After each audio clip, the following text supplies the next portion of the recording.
Goose. The gentleman from Colorado is recognized. I thank the Speaker. I thank the ranking member for the time. I support this bill for many reasons. I support it for the reasons that were articulated by the sponsor, my colleague from Colorado, Ms. Boebert, by the ranking member, and by the chairman. I think they have ably explained why this water infrastructure project for southeastern Colorado is so critical, a project 60 years in the making. I support it because, as was noted, there are no cogent issues with this bill, as were purportedly articulated in the veto message from President Trump. Far from it. This bill will cost taxpayers virtually nothing, as was referenced, and it makes good on a promise to the people of rural Colorado. I support the bill because I believe that the people of Otero County and Bent County and Crowley County deserve access to clean water, just as every citizen of the great state that I serve and that Ms. Boebert serves, that Mr. Hurd serves, and my other colleagues in the Colorado congressional delegation deserve. I think what's perhaps missing from this debate, and it's important for us to level with the American people, is why are we here? Why, despite all of the reasons that this bill makes a whole lot of sense, why, despite the fact that this bill passed unanimously in the House and in the Senate, Mr. Speaker, why did the President veto this bill? We are here, unfortunately, profoundly, because the President has declared war on our state. In the last 40 days, he has taken step after step to harm the people that I serve and that I represent, denying disaster assistance for folks in Rio Blanco County, down south in La Plata County, freezing childcare assistance, food assistance for hungry families across our state, trying to dismantle a scientific institution in my district, and now denying access to clean water to 50,000 people in southeastern Colorado. It is unconscionable, and I firmly believe that the House and the Senate, and I'm speaking to my Democratic colleagues, to be clear,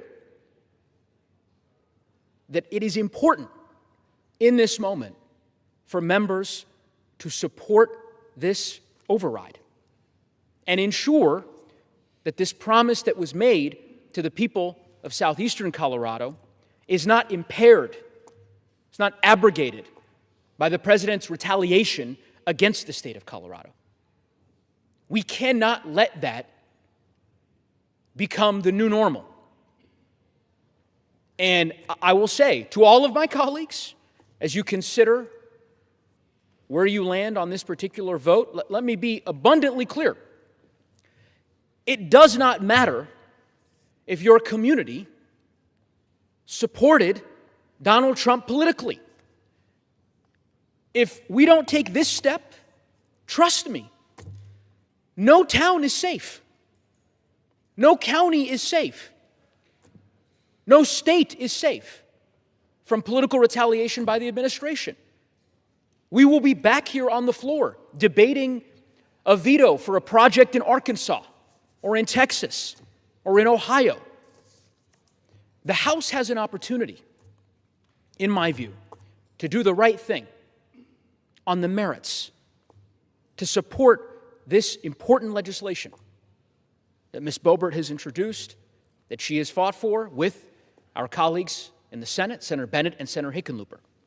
And I am urging every member of this body, put aside political differences, recognize that this is a bill you already supported as recently as last month,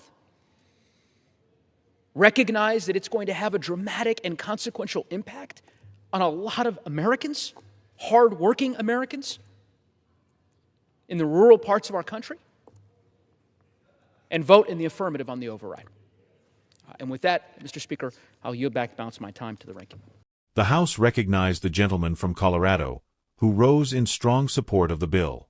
He thanked the Speaker and the Ranking Member for the time, saying he supports the legislation for the many reasons already laid out by the bill's sponsor, Representative Lauren Boebert of Colorado, as well as by the Ranking Member and the Chairman. Together, they clearly explained why this water infrastructure project for southeastern Colorado is so critical, a project more than 60 years in the making. He emphasized that there are no legitimate issues with the bill, despite claims made in the veto message from former President Donald Trump. In fact, he noted, the legislation would cost taxpayers virtually nothing and fulfills a long-standing promise to rural communities in Colorado. The congressman said residents of Otero County, Bent County, and Crowley County deserve access to clean water just like every other citizen in the state of Colorado, including those represented by Representative Boebert, Representative Jason Crow, and the rest of the Colorado congressional delegation. He then turned to what he described as the central question missing from the debate: why the bill was vetoed in the first place. Despite passing unanimously in both the House and the Senate, he said, the president chose to block it. According to the congressman, the answer is deeply troubling. He accused the president of targeting the state of Colorado, pointing to a series of actions taken over the previous 40 days that he said harmed Coloradans. These included denying disaster assistance to communities in Rio Blanco and Alamosa counties, freezing childcare and food assistance for struggling families, attempting to dismantle a scientific institution in his district, and now denying clean water access to roughly 50,000 people in southeastern Colorado. He called the situation unconscionable and urged his Democratic colleagues to support overriding the veto, warning that allowing the president's action to stand would set a dangerous precedent. He said promises made to the people of southeastern Colorado must not be undermined by what he described as political retaliation against the state. The congressman stressed that this issue goes beyond party lines. Whether a community supported Donald Trump or not, he warned, no town, county, or state would be safe from political retaliation if Congress failed to act. He cautioned that future veto fights could easily involve projects in states like Arkansas, Texas, or Ohio. He concluded by urging lawmakers to put aside political differences and focus on the merits of the bill, legislation they had already supported just weeks earlier. He highlighted the bill's significant impact on hard-working Americans in rural communities and called on the House to vote in favor of overriding the veto. With that, he yielded back his time.